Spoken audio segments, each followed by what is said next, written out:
जिरेटोप वादावर प्रफुल्ल पटेल यांनी ना माफी मागितली आहे ना दिलगिरी व्यक्त केली आहे। यापुढे काळजी घेऊ इतकीच भूमिका प्रफुल्ल पटेल यांनी घेतली आहे। ट्विट करत प्रफुल्ल पटेल यांनी आपली ही भूमिका मांडली आहे। मोदींना जिरेटोप घाण्यावरून प्रफुल्ल पटेल यांच्यावर टीकेची झोड उठली होती। त्यांनी माफी मागावी अशी मागणी विरोधकांकडून करण्यात आली होती।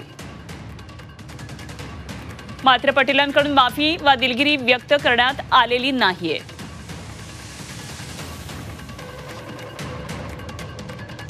तर प्रफुल्ल पटेल यांनी माफी किंवा दिलगिरी मागितलेली नाहीये, केवळ आम्ही काळजी घेऊ अशी त्यांनी भूमिका व्यक्त केली आहे। काल प्रफुल्ल पटेल यांनी पंतप्रधान नरेंद्र मोदी यांचं स्वागत करताना जिरेटोप घातला आणि यावरून महाराष्ट्रातलं राजकीय वातावरण चांगलंच तापलं।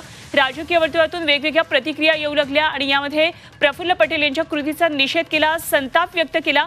दरम्यान प्रफुल्ल पटेल यांनी माफी मागितलेली नाहीये, तर राज्यभरात आंदोलन करू असा इशारा संभाजी ब्रिगेडने दिलेला आहे। अमृत नोनी गॅस्ट्रिन अपचन, ऍसिडिटी, गॅस्ट्रबल ह्यापैकी तुम्हाला कुठलाही गॅस्ट्रिक प्रॉब्लेम झाला, उपाय एकच, अमृत नोनी गॅस्ट्रिन। प्रफुल्ल पटेलांनी मोदी साहेबांकडून एखादं मंत्रिपद आपल्या पदरात पडतं की काय, आपल्या ताटात काहीतरी वाढलं जातं की काय, या हेतूनी छत्रपती शिवाजी महाराजांचा जो जिरेटोप आहे, जे स्वराज्याचं प्रतीक आहे, हजारो मावळ्यांनी रक्त सांडून ज्यावेळेस इतिहास घडवलाय त्यावेळेस महाराज छत्रपती झाले आणि ती जिरेटोप त्यांच्या डोक्यावर आलाय। तो माननीय प्रधानमंत्री महोदयांचा सन्मान ठेवलाच गेला पाहिजे। मोदी साहेबांना ज्यावेळेस जर त्यांनी शिवाजी महाराजांचा तसा पेहराव केला असता तर तो जिरेटोप योग्य होता। कारण आपण भूमिका लक्षात आली, मात्र आता प्रफुल्ल पटेल यांची काय प्रतिक्रिया होती याकडे आमच्या सगळ्यांचं लक्ष नाही, महाराष्ट्राची माफी मागितली पाहिजे। प्रफुल्ल पटेलांनी महाराष्ट्रासमोर येऊन माफी मागितली पाहिजे, अन्यथा महाराष्ट्रभर संभाजी ब्रिगेडच्या वतीनं आम्ही प्रफुल्ल पटेल साहेबांचा निषेध करू।